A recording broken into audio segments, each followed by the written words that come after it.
If you ever run across needing to do some mending on your Singer Simple sewing machine, let me show you the perfect stitch to use. So whether it's a ripped area, a skin knee, you need to put something behind it. So for today, I'm just folding the fabric behind it and placing it there. You can iron on a piece of fabric, some interfacing, or just take something else and position it behind it.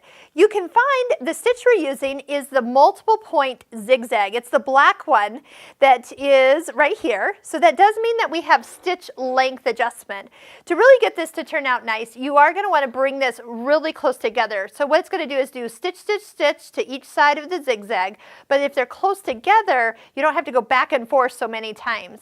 We'll also be using the reverse button. So you can kind of go back and forth and really recreate the stitches. So if you match your thread up, usually I'll kind of start above where the rip is and kind of just go ahead and stitch. Oh, I definitely want that closer together.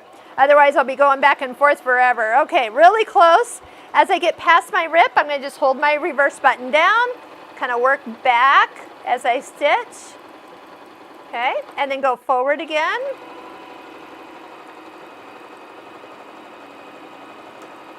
Okay, just to give you an idea, we have actually put in quite a few stitches right over where that rip is, and then definitely use some matching thread so it blends in. But what you're looking for is the stitch to have lots of needle points, and you can kind of recreate that fabric and make it really strong where the rip was.